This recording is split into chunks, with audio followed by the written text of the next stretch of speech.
మృగాన్ని మించిన కిరాతకం, సైకోలు సైతం సిగ్గుపడే అమానవీయం.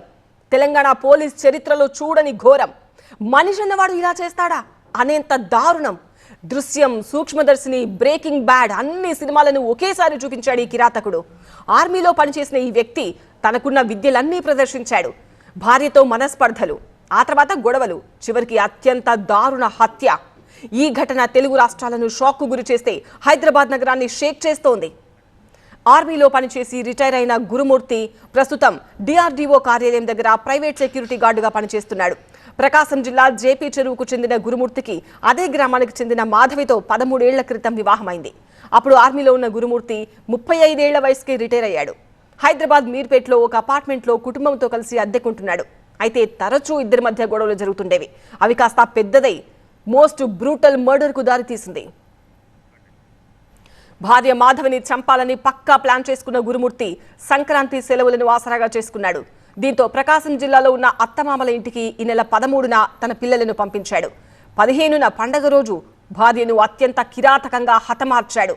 ఆమెను చంపి మటన్ కొట్టే చెక్క ముక్కను ఉపయోగించి భార్యను అతి కిరాతకంగా ముక్కలు ముక్కలు చేసి ఆ మాంసం ముద్దలను కుక్కర్లో ఉడకబెట్టాడు.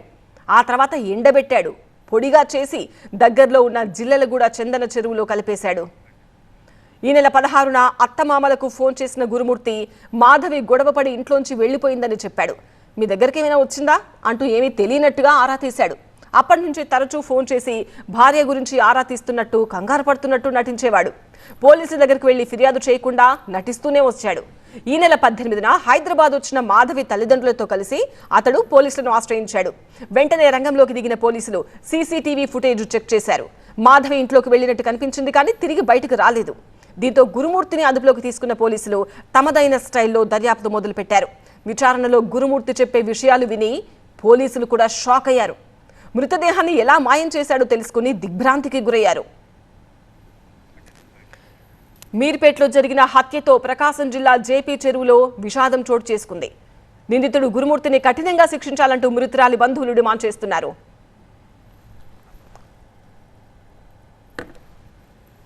మా బావళ్ళు 10-15 లక్షల దాకా కట్నం అప్పు చేసి గ్రాండ్గా పెళ్లి చేశారు.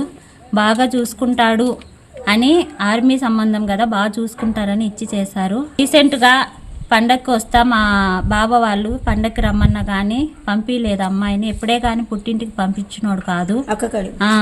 తనను చాలా చిత్రహింసలు పెడుతున్నాడు, కానీ అమ్మాయి బయటపడేది కాదు. ఇంత క్రూరత్వంగా, ఇంత పిశాచకంగా చేయకూడదని వాడికి ఎలా అయినా సరే కఠిన శిక్ష వేయాలని, జీవితాంతము ఖైదీగా జైల్లోనే ఉండేటట్టు చేయాలని నేను కోరుకుంటున్నాను. ఖచ్చితంగా న్యాయం చేస్తారని నేను ఆశిస్తున్నాను. 10 లక్షలు పెట్టిసారు. నాకు కొడుకు నా కష్టం చేసుకొని 15 లక్షలు వేసి వచ్చిండు. వానికి ఏదో శిక్ష పెట్టాలి సార్. మీరు వాళ్ళ అక్క కానీ వాళ్ళ తమ్ముడు కానీ పెట్టాలి సార్. మీరు చెయ్యాలా?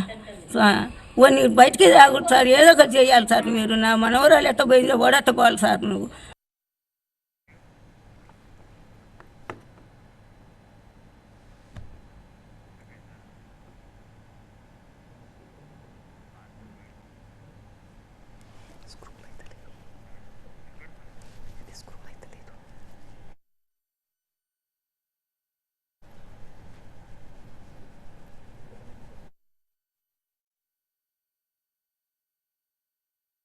నిన్న నైట్ అక్కడికి వెళ్తే ఇట్లా స్మెల్ వస్తుందని బస్సులు చెప్తుంటే మేము అడిగితే కుట్ర చచ్చిపోయిన వాసన వస్తుంది అన్నట్టు వాడు తప్పించుకునే ప్రయత్నం చేసిండు.